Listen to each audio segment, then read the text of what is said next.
Hello everyone and welcome again. I hope that you're all well.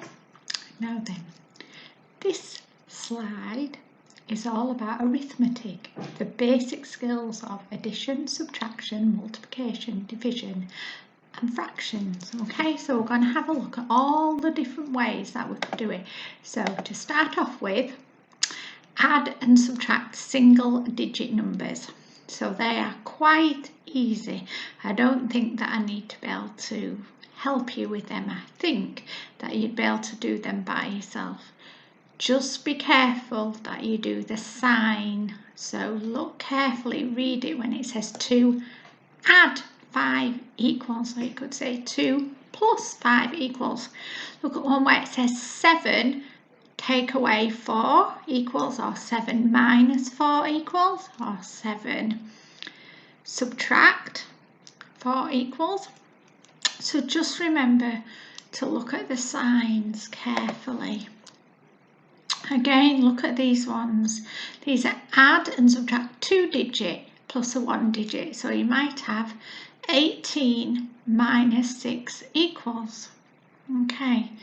Now then, if you know what 8 minus 6 is, it would help you to work out 18 minus 6. 54 minus 8.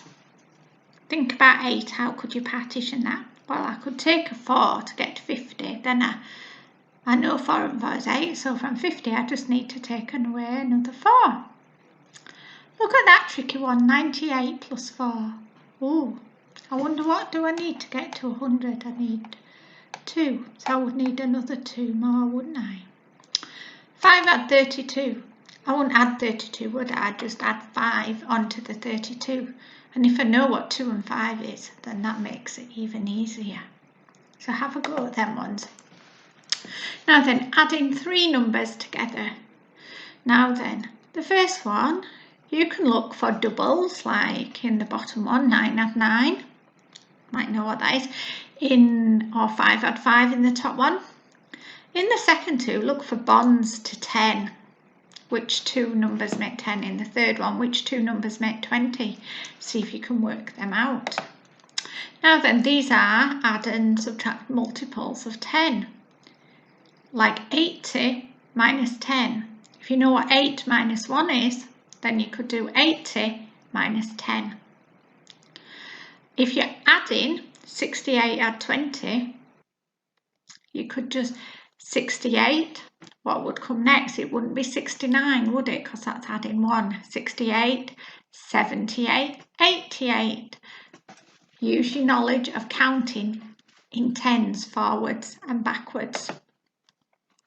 Missing numbers using known facts. Look, if you look at the bottom one, 20 minus something equals 16.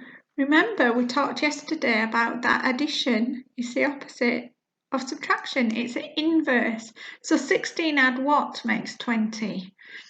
13 add what makes 20? Well, if you know 3 and what makes 10, or 6 and what makes 10, you can do 13 add what makes 20, and 16 add what makes 20. At the top one, something add 4 equals 12. To be able to do that, 12 take away 4, you could do that and that would give you the answer, wouldn't it? Adding, subtracting 2 two-digit numbers. Now then, 22 add 22. Could just add the tens, 20 and 20, 2 and 2. That's quite straightforward. 64 minus 11, take away 10, take away 1. 23 add 37. Add 20, add 30, combine 7 and 3, then combine it. 73 minus 19. Now then, I could take away 20 and then just add 1. Or if I wanted to take away 10, then I could take away the 3.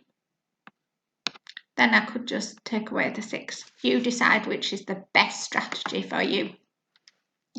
Then we've got multiplying, that's self-explanatory. Dividing, and I've had to use divided by rather than, because the laptop doesn't have the sign. And then fractions, half and a quarter, 2 quarters, 3 quarters, a third. If it's a half, it's in 2 groups. If it's a quarter, it's in 4 groups. Now 2 quarters, can you remember 2 quarters is the same as a half, and a third would be into 3 groups, wouldn't it?